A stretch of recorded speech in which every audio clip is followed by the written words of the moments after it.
시편의 그 내용에 따라서 몇 가지의 주제를 이렇게 좀 나눌 수가 있습니다. 가장 많이 나오는 주제가 감사, 여호와께 감사라 그의 선하심과 인자하심이 영원하도다 하면서 감사시가 있고요. 또 찬양, 여호와를 찬양하라, 온 땅의 왕이신, 온 왕의 왕이신, 만왕의 왕이신 주님을 찬양하라, 이런 찬양시가 있고요. 또 하나님 잘못했습니다, 나를 용서하옵소서, 나의 죄를 멀리 옮기시옵소서 하는 참회의 시, 참회 시가 있고요. 또 탄식시, 탄식, 애통, 비탄, 여러 가지로 표현을 하는데, 아이고 하나님 나 죽겠습니다, 나 좀 도와주세요 라고 하는 탄식시가 있고요. 또 좀 다른 주제로도 이렇게 몇 가지 구분을 할 수가 있습니다. 오늘 본문 42편은 탄식시에 해당을 합니다. 사람들은 인생을 살다가 쓰디쓴 경험을 하게 되어 있습니다.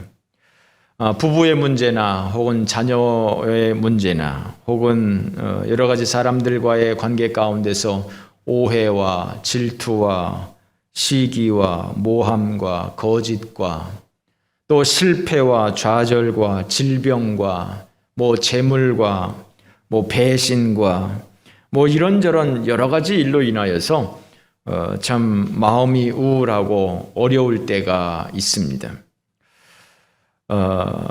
코로나로 인해서 외출이 통제되고 또한 만남이 통제되는 이러한 일들을 통해서 우리 사회가 집단 우울증이 있는지도 모르는 상황입니다. 나 자신도 모르게 내게 좀 우울증이 들어와 있을 수도 있는 것입니다. 이렇게 인생을 살다 보면 참 좋은 날도 있습니다만 힘들고 어려운 날이 있게 되는데, 이러한 시기에 우리는 하나님의 말씀에 귀를 기울이는 것이 중요합니다. 아무리 이런 어려운 시간에 유명한 좋은 글귀를 읽는 것도, 이 사람 저 사람의 말을 청취하는 것도, 혹은 정신과 의사의 상담을 받는 것도, 이런 것도 저런 것도 참 근본적인 치료가 되지 않는, 해결책이 되지 않는, 나를 바꿀 수 없는, 나를 변화시킬 수 없는, 나를 그 구렁텅이에서 건져낼 수 없는 그런 일들이 되는 것이 태반입니다.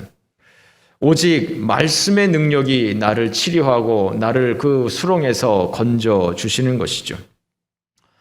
그런 힘들고 어려운 위기의 순간에 우리가 말씀에 귀를 기울이며 하나님의 말씀으로 은혜를 받아서 그것을 탈출해야 되는데, 그런 때 주로 욥기를 좀 많이 읽어라 하면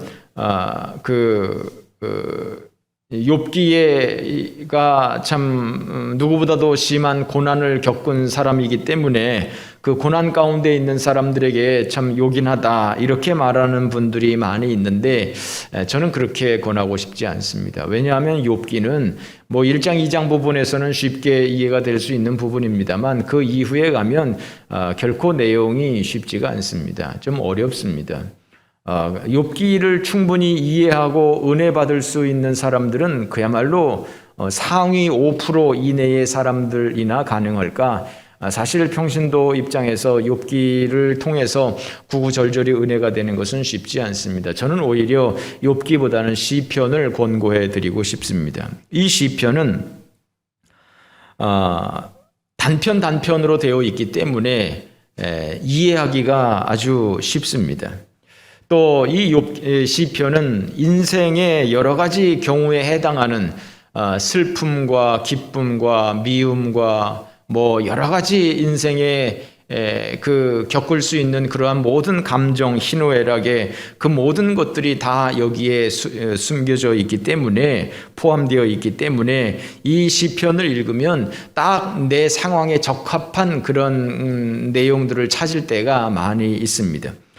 정말 내가 힘들어했던 문제들, 내가 마음 아파했던 문제들, 내가 정말 살고 싶지 않았던 문제들, 내 삶에서 경험할 수 있었던 그 모든 쓰라린 그 경험 속에서 나온 그 말이기 때문에, 그 시이기 때문에 우리 믿음의 사람들이 이 시편의 말씀을 통해서 내 삶에 적합한 그 말씀을 찾을 수가 있고, 그 말씀을 통해서 내게 교훈과 위로가 될 수가 있는 것이죠.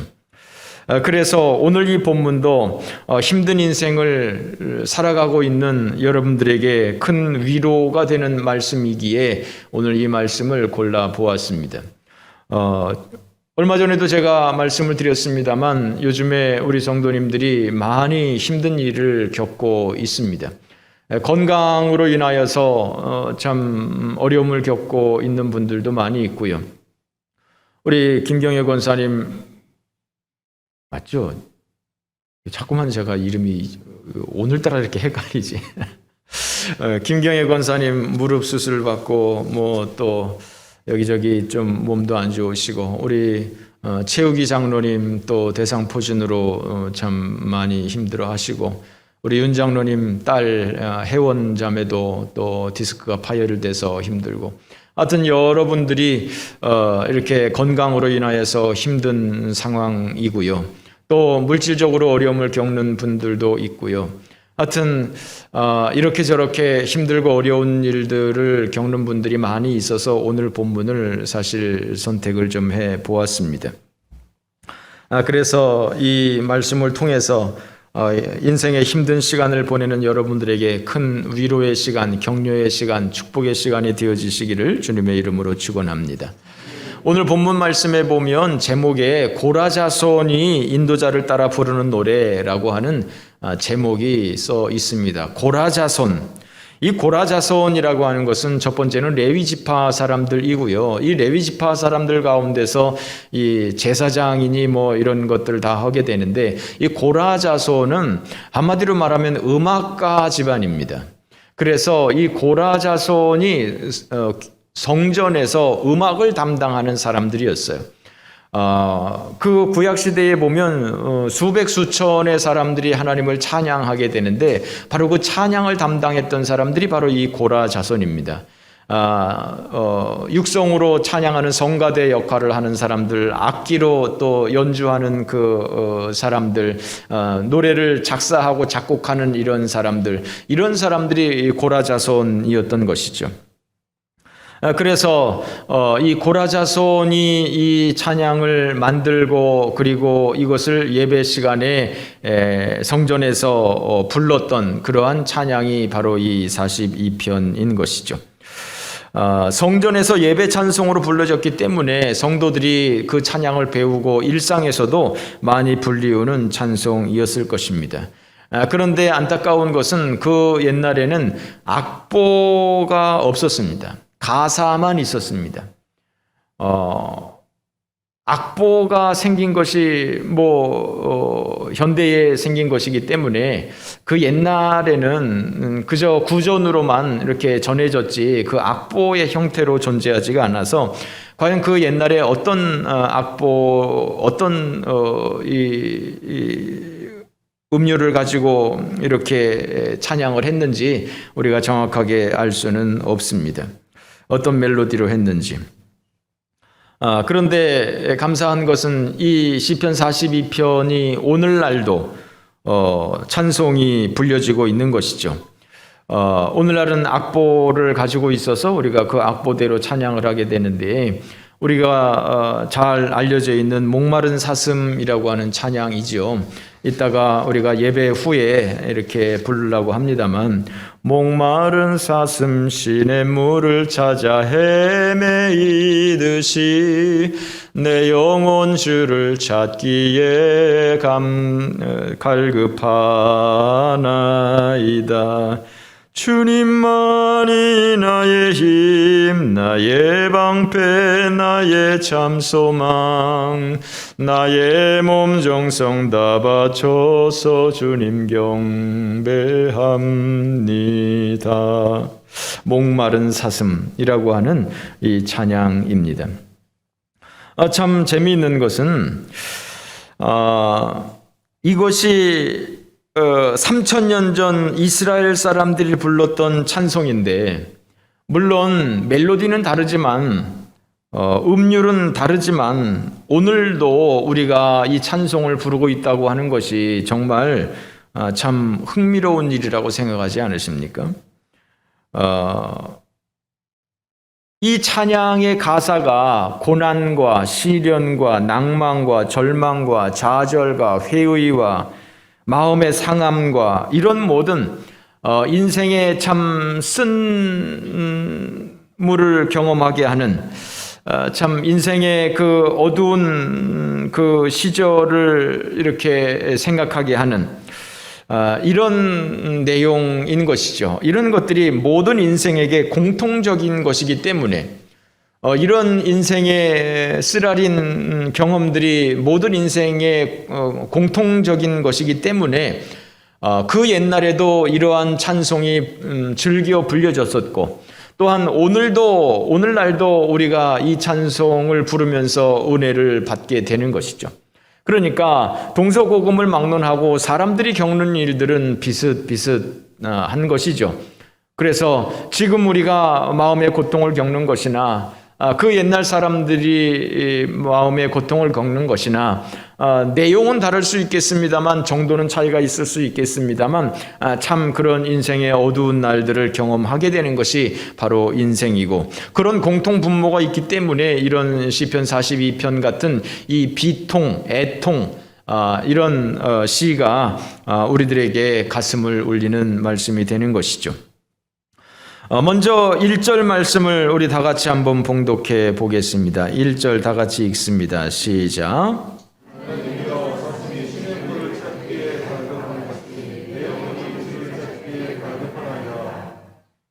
내 영혼이 주를 찾기에 갈급합니다. 내 영혼이 주를 찾기에 갈급합니다. 이렇게 호소하고 있습니다. 그런데 이 사슴의 비유를 하고 있습니다. 사슴이 시냇물을 찾기에 갈급한 것처럼 내가 하나님을 찾는 것에 갈급합니다. 이렇게 이야기를 하고 있습니다. 하나님의 도우심, 하나님의 은혜를 갈급하게 구하고 있는 것이죠. 사슴을 비유한 이유는 팔레스틴에는 우기와 건기가 있습니다. 우기 때는 에브리데이 비가 오는 것이죠. 건기 때는 비 한 방울이 오지 않는 것이 건기입니다. 그래서 이스라엘에 많은 그 시내가 있는데 그 시내는 둘로 나뉘어집니다. 하나는 우기 때만 흐르는 시냇물이 있어요. 또 하나는 우기 때도 흐르지만 건기 때도 많이 흐르진 않습니다만 졸졸졸이라도 건기 때 조금이라도 흐르는 그런 시냇물이 있어요. 여기서 말하는 사슴이 시냇물을 찾기에라고 하는 이 시냇물은 바로 건기 때 흐르는 그 시냇물을 얘기하는 거예요. 보편적인 시냇물이 아니라 건기 때도 물을 구할 수 있는 그 시냇물, 많지는 않지만 졸졸졸이라도 흐르고 있는 그 건기 때 찾을 수 있는 그 시냇물을 얘기하는 거예요. 그래서 사슴이 그 시냇물을 찾기에 갈급하다고 하는 거는요, 아주 목이 무지하게 마르다는 거예요. 제가 목마른 것을 제일 경험했던 거는요, 남자는 꼭 군대 얘기를 해야 이게 직성이 풀리게 돼 있거든요. 군대에서 이 땡볕에 8월 달에 이거 완전 무장을 하고 10km 구보를 하는 거예요. 10km 뜀뛰기를 하는 거예요. 뜀뛰기를. 이거 완전 무장하면 20km라나 뭐 30km라나 뭐 다 잊어먹었습니다. 이거 철모를 쓰잖아요. 철모가 햇볕을 받으면 얼마나 뜨거워요. 아스팔트길이 얼마나 발이 뜨거워요. 오늘 우리 기도하시는 우리 유재한 집사님은 중대장 출신이라서 뭐 그냥 육군 중대장 출신이라서 그냥 뭐 수도 없이 해보셨겠습니다만 얼마나 뜨거워요. 10km를 하는데 처음에 막 이렇게 했는데 뭐 좀 가다 보니까 뭐 헐떡이는데 이야 얼마나 뜨거운지요. 뭐 저만 그러겠습니까?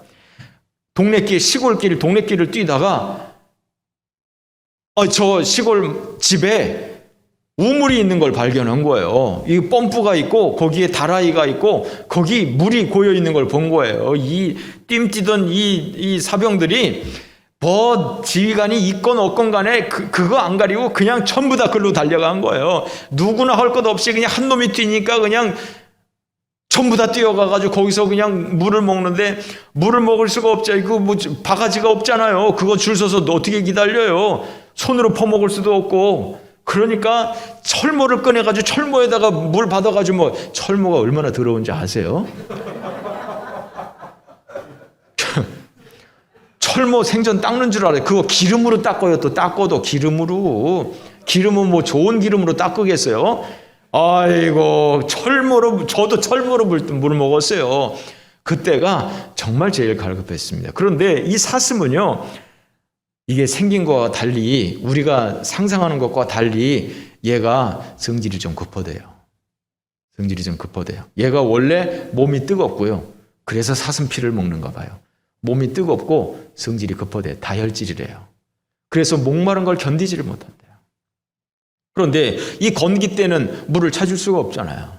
그러니까 이 건기때, 그 건기때 흐르는 그 시냇물을 찾아야 되는데, 이게 물이 없을 수가 있잖아요. 잘 나타나지 않을 수가 있잖아요. 그러면 이 사슴은 그 목마른 걸 견디질 못해가지고 꺼이 막 그냥 신음을 하면서 막 찾아 돌아다닌다는 겁니다. 눈벌레가 가지고 그냥 그 시내 물 어딨나 물을 찾아서 그냥 막 정신 인사불성돼가지고 막 소리 지르면서 이걸 찾아다닌답니다. 이게 바로 그 의미랍니다. 이 단어가 사슴이 시냇물을 찾기에 갈급함 같이, 갈급하다고 하는 단어가 바로 그럴 때 사용하는 단어라는 거예요.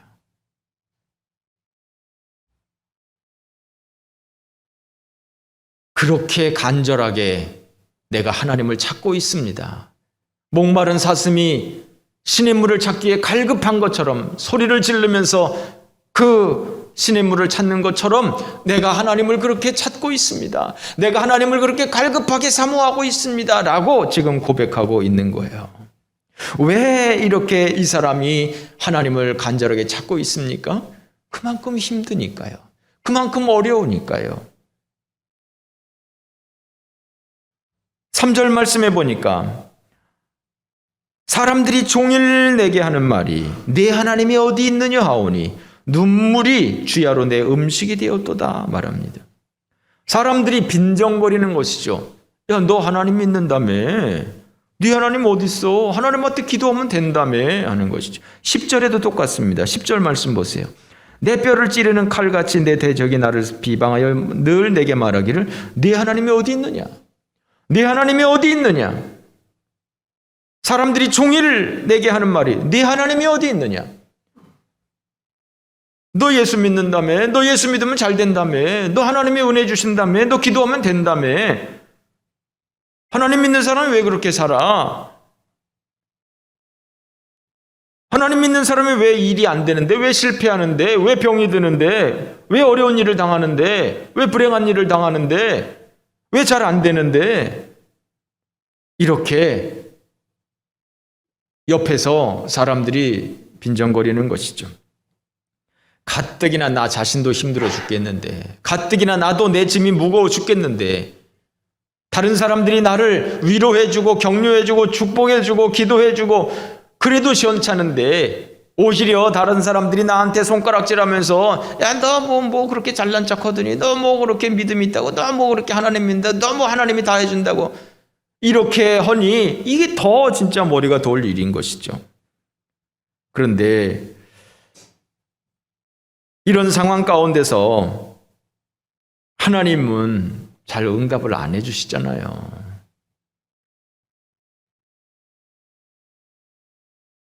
하나님이 묵묵부답이시잖아요. 그러니 얼마나 힘들겠습니까?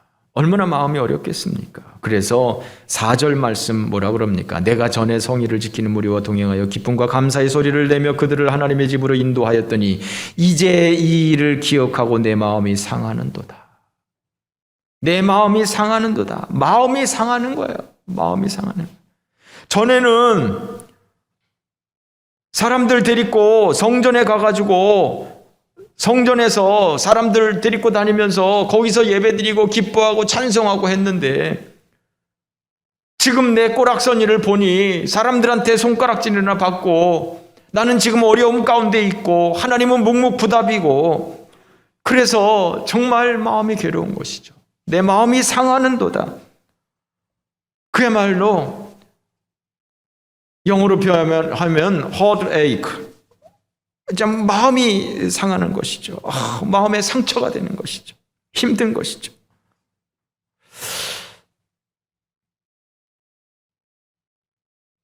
심장이 아픈 이러한 경험. 지금은 여러분들이 어떠십니까? 지금 그런 상황에 있는 분들도 있을 것이고 또 과거에 경험하신 분들도 있을 것입니다. 일부 예배 시간에도 제가 말씀을 드렸습니다만 일부 예배 시간에 우리 윤 장로님, 곽 권사님 나오셨었는데 그 혜원이가 디스크가 파열이 돼가지고 꼼짝도 못하고 누워있는 것이죠. 병원에 갔더니 병원에서는 당장 수술해야 된다고 뼈를 갈아내야 된다고 이렇게 하니 부모 마음이 얼마나 낙심이 되겠어요. 얼마나 근심이 되겠어요. 그거 이상 큰 일이 어디 있습니까? 아니 내 사랑하는 딸이 디스크가 파열되고 움직이지도 못하고 누워있고 뼈를 갈아내야 한다고 하니 이거 잘못되면 이거 평생 누워있을 수도 있는데 이게 참 얼마나 참 난감하겠습니까? 얼마나 가슴 졸이는 일이겠습니까? 그런 일들 얼마나 마음이 상하겠습니까? 그런 일들, 그와 같은 일들, 정말 앞이 보이지 않는 이 깜깜함, 이런 것들이 우리의 삶 가운데 있게 되는 것이죠. 하여간 결론부터 말씀을 드리면 혜원자매는 지금 건강하게 잘 치료되고 있습니다. 수술도 안 했고요. 의사 말 듣지 마세요. 돌팔이들 그거 무조건 수술해야 된다고 그거 다 돌팔이들 그거 돈 벌라고 그냥. 하여튼 수술도 안 했고 그냥 간단하게 시술하고 지금 뭐 거의 90% 이상 회복되고 뭐 이제 운동하고 이렇게 하면 잘 된답니다. 하여튼 전혀 걱정 안 하셔도 됩니다. 하나님이 은혜 주셨습니다. 그래서 좀 사람들의 야유와 조롱과 눈초리와 여러 가지 일로 참 마음이 아픈 것이죠. 자, 8절 말씀 오늘 8절 말씀 우리 다 같이 한번 읽어보겠습니다. 낮에는 여호와께서 그 인자하심을 베푸시고 밤에는 그의 찬송이 내게 있어 생명의 하나님께 기도하리다. 그런 상황 가운데서도 이 사람은 내가 기도하겠다 결심하고 있어요. 내가 생명의 하나님께 기도하겠다라고 하고 있어요. 맞아요. 이게 답이에요. 이것밖에 길이 없어요. 누구를 만나서 내 사정을 하소연해도 이런저런 위로의 말로 하고 격려의 말로 하지만 사실 그게 위로가 안 됩니다. 사실 그게 격려가 안 됩니다. 나도 다 알고 있는 얘기예요. 나도 아는데 나도 알면서도 안 되는 거예요. 그래서 기도하는 것밖에 없는 거예요. 기도하는 것밖에 없는 거예요. 내가 생명의 하나님께 기도하리라.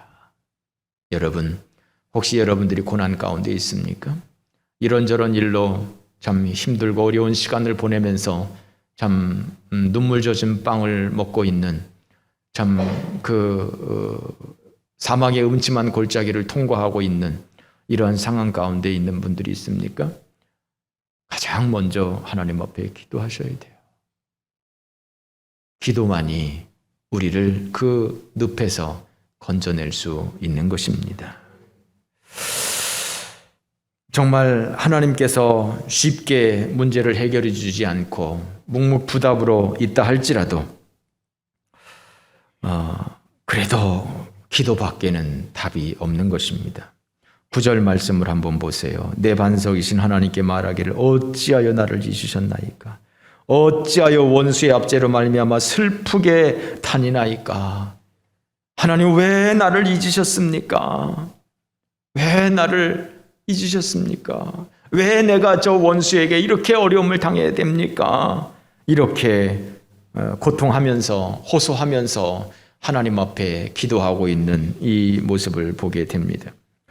칼빈은 이 시를 다윗이 쓴 것이다 생각을 했습니다.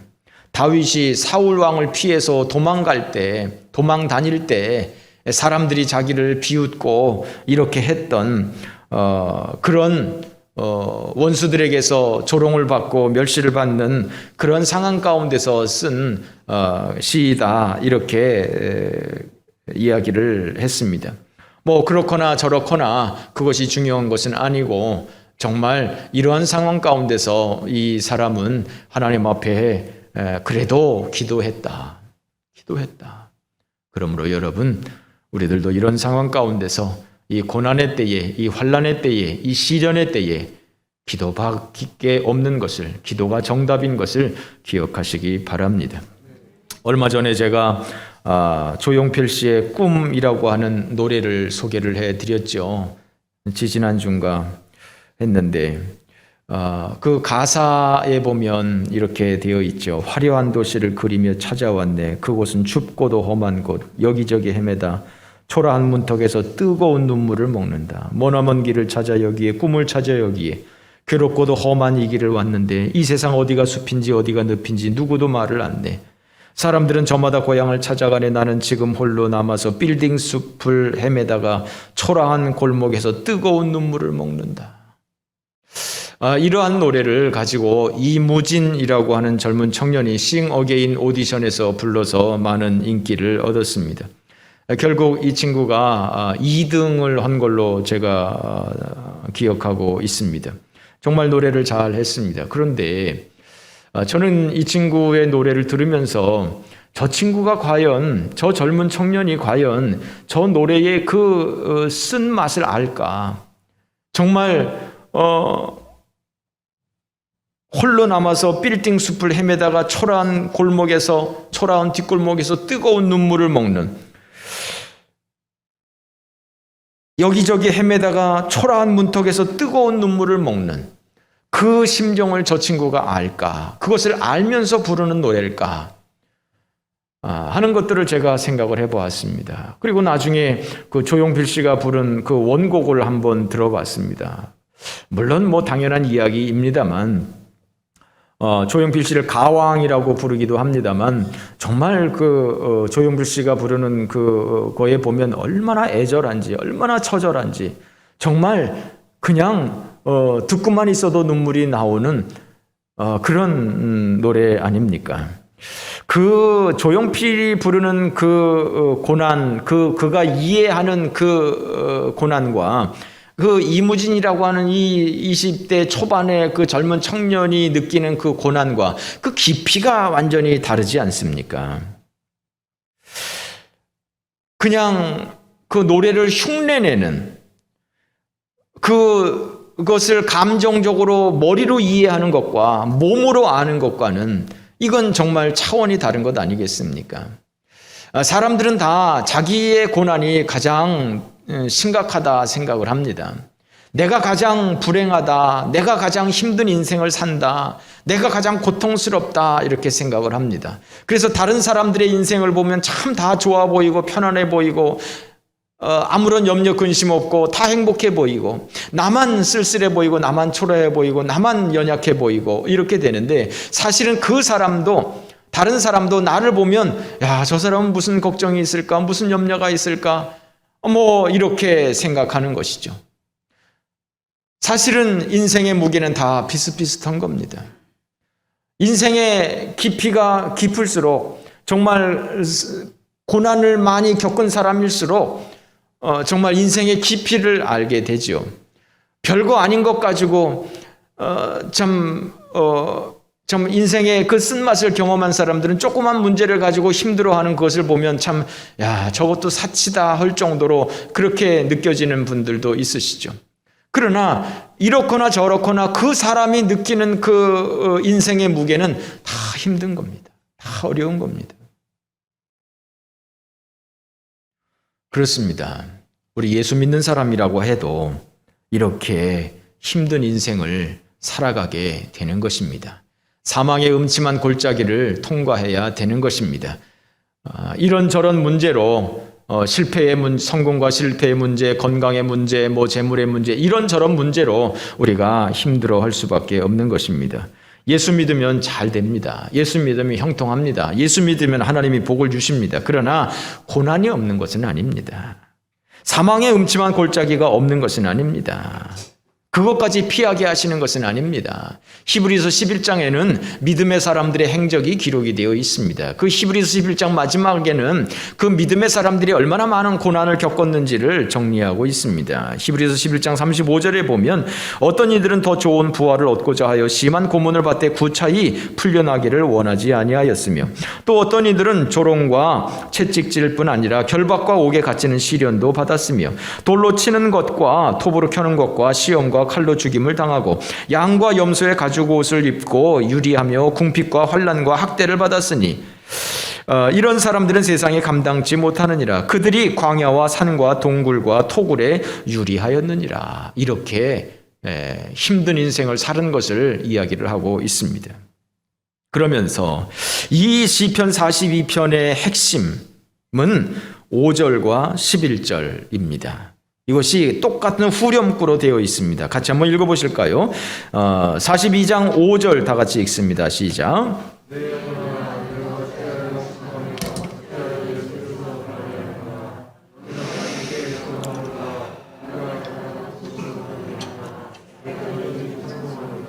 11절도 읽겠습니다. 시작.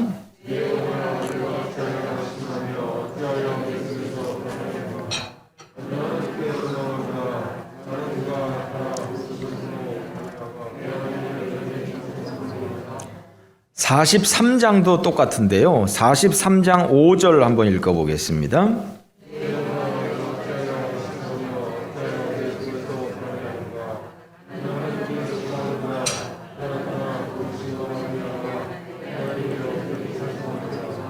네, 후렴구로 똑같이 그렇게 반복하고 있습니다. 그러니까 이 구절이 주제성구라고 할 수가 있고요, 결론이라고 할 수 있습니다. 그리고 42장과 43장의 후렴구가 똑같은 것을 보아서 이것이 하나의 시일 가능성도 있고 하나의 시가 아니라 할지라도 두 개가 같은 쌍둥이, 세트일 수 있습니다.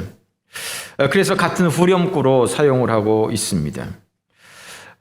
내 영혼아, 내가 어찌해서 낙심하느냐, 어찌해서 내 속에서 불안해하느냐 라고 얘기하고, 내 영혼아 내가 어찌하여, 이게 지금 자기 자신한테 얘기를 하고 있잖아요. 자기 자신의 독백인 거예요. 다른 사람에게 하는 얘기 아니에요. 다른 사람이 야 그러지 마, 불안해하지 마, 염려하지 마, 다른 사람이 하는 것이 아니라 자기 스스로가 말하는 거예요. 사실은 우리 안에도 스스로 여러 가지 생각들이 있잖아요. 이런 생각도 하고 저런 생각도 하고, 나가 같은 하나의 생각 가운데서 이런저런 생각들이 다 있잖아요. 그러면서 한쪽으로는 염려되고 불안하고 근심되고 걱정되고 이런 것도 있는데, 그러면서 또 그 신앙의 소리로, 믿음의 소리로, 하나님의 음성으로 왜 염려하느냐, 왜 불안해하느냐, 왜 걱정하느냐, 너는 하나님께 소망을 두라 라고 또 한쪽에서 이야기를 하는 것이죠. 그렇습니다. 스스로 그렇게 결심하는 겁니다. 그 어려움을 통과하면서, 그 사망의 음침한 골짜기를 건너가면서, 그 인생의 늪을 건너가면서 내 영혼아 어찌하여 낭망하느냐. 낭망이 되니까요. 절망이 되니까요. 낭망하고 있으니까요. 절망하고 있으니까요. 여러분, 예수 믿는 사람도, 예수 잘 믿는 사람도 낭망할 수 있어요. 절망할 수 있어요. 예수 잘 믿는다고 낭망하지 않는 게 아니에요. 절망하지 않는 게 아니에요. 절망하고 낭망하는 것이 죄도 아니에요. 믿음 없는 것도 아니에요. 그렇게 될 수 있는 거예요. 그러면서 나 스스로가 그래, 내 영혼아 내가 어찌하여 낭망하느냐, 내가 어찌하여 절망하느냐, 그래 하나님을 바라보자, 하나님을 소망하자, 이렇게 지금 스스로가 이야기를 하고 있는 것이죠. 우리나라에서 하루 평균 40명이 자살을 합니다. 지난해에는 코로나 때문에 아마도 더 많은 사람들이 자살을 하지 않았을까 생각을 합니다. 보통 사람들이 절대로 평상시에 자살할 수가 없습니다. 스스로 생명을 끊는다는 것이, 그것이 좀처럼 쉬운 일이 아닙니다. 오죽하면 자살을 하겠습니까? 얼마나 힘들면 자살을 하겠습니까? 요즘에도 우리가 언론을 보면 오늘 하루의 신문을 통해서도, 오늘 하루의 뉴스를 통해서도 얼마나 많은 사람들이 악플에 시달리는 되는지, 얼마나 많은 사람들이 욕을 먹고 있는지, 공격을 당하는지, 특히 정치권에 있는 사람들 허구한 날 욕먹고 허구한 날 비방하고 이러지 않습니까? 연예계에 있는 사람들 허구한 날 비방받고, 요즘은 또 스포츠계가 또 그렇게 비방을 하고 이렇게 되고 있는데, 만약에 이것이 내 일이 아니라서 그렇지, 내가 당사자가 아니라서 그렇지, 그런 욕을 내가 먹는다고 생각을 해보세요. 얼마나 힘들겠어요. 내가 욕 먹는다고 생각을 해보겠어요. 얼마나 비참하겠어요. 그런 상황 가운데서 정말 인생을 살아가는 것이 얼마나 무겁겠습니까? 살다 보면 이렇게 힘든 날이 있는 것이죠. 이렇게 낙심할 날이 있는 것이죠. 이렇게 두려운 날이 있는 것이죠. 인생의 회의가 될 수 있는 것이죠. 삶의 의미, 살 이유, 살 재미, 살 용기가 없을 수 있는 것이죠. 영적인 목마름과 육적인 목마름에 경험할 수 있는 것이죠. 본문의 저자는 그러한 영적인 목마름과 육적인 목마름을 경험하면서 정말 하나님과 씨름하고 자신과 씨름하면서 이 시를 기록하고 있는 것이죠. 신앙의 고백을 하고 있는 것이죠. 이런 상황 가운데 있는 여러분들, 우리 성도님들이 큰 위로와 교훈이 되어지시기를 바랍니다. 우리 성도님들 많은 어려움을 겪고 있는데, 그러나 이 시의 결론처럼 이 시편의 기자가 그 어려운 상황 가운데서 자기 스스로가 답을 찾아내는 것처럼, 내 영혼아 낙심하지 말자, 내 영혼아 불안해하지 말자, 내 영혼아 하나님께 소망을 두자, 내 영혼아 그래서 하나님을 찬송하자, 하나님이 은혜를 주실 것이다, 하나님이 도와주실 것이다 라고 확신하고 있는 것처럼, 이것이 여러분들의 신앙의 고백이 되어질 수 있기를 바랍니다. 나한테 왜 내가 뭘 잘못했다고 내게 하나님께서는 이런 시련을 주시나? 하나님이 나를 미워하시나? 이런 쓸데없는 생각하지 말고, 이런 잘못된 생각하지 말고, 여러분, 믿음의 사람도 많은 고난을 겪은 거 우리가 성경을 통해서 알잖아요. 예수 잘 믿으면 고난이 없다고요? 그거 다 거짓말이에요. 예수 잘 믿어도 고난이 있어요. 사망이 없지만 골짜기를 통과해야 되는 거예요. 그러면서 인생이 깊어지는 거예요. 그러나 그 상황 가운데서 우리가 어떻게 반응하느냐가 중요한 거예요. 그 인생의 고난의 늪을 통과하면서 정말 하나님께 소망을 두자. 여기 본문에 그러잖아요. 그 후렴구에서 하나님께 소망을 두리로다. 할렐루야. 정말 하나님께 소망을 두는 여러분들이 되어주시기를 바랍니다. 히브리서 12장 28절에는 그러므로 우리가 흔들리지 않는 나라를 받았은즉 은혜를 받자 이로써 말미암아 경건함과 두려움으로 하나님을 기쁘게 섬기자라고 말하고 있어요. 우리가 흔들리지 않는 나라를 받았은즉 그랬습니다. 흔들리지 않는 나라를 받았다. 흔들리지 않는 나라가 뭡니까? 하나님의 나라 아닙니까? 하나님의 나라는 절대로 흔들리지 않는 것입니다. 그러나 이 세상 나라는 흔들리는 것입니다. 때로는 주식이 올라가기도 하지만 떨어지기도 합니다. 때로는 사업이 잘 되기도 하지만 실패하기도 합니다. 집값이 오르기도 하지만 떨어지기도 합니다. 장사가 잘 되기도 하지만 장사가 잘 안 되기도 합니다. 성공하기도 하지만 실패하기도 합니다. 내가 인기를 얻을 때도 있지만 인기를 잃을 때도 있는 것입니다. 욕을 먹을 때도 있는 것입니다. 이 세상은 흔들리지 않는 나라가 아니에요. 이 세상은 흔들리는 나라예요. 부자가 3대를 못 간다고 그랬습니다. 세상은 흔들리는 세상이에요. 그러니까 이 세상의 소망을 두고 살면 우리 인생이 흔들리는 인생이 될 수밖에 없습니다. 그러나 우리의 소망을 하나님께 두면 저 하나님의 나라는 이 세상에 아무리 풍지박산이 나도 저 하나님의 나라는 흔들리지 않는 거예요. 할렐루야. 우리 소망을 이 땅에 두기 때문에 우리가 자꾸 흔들리고 요지부동안을 이렇게 맨날 흔들리는 거예요. 그러나 우리가 하나님 앞에 소망을 두고 살면 우리가 흔들리지 않는 거예요. 요지부동인 거예요. 내 주식이 떨어져도 슬퍼하지 않는 거예요. 낭망하지 않는 거예요. 집값이 떨어져도 낭망하지 않는 거예요.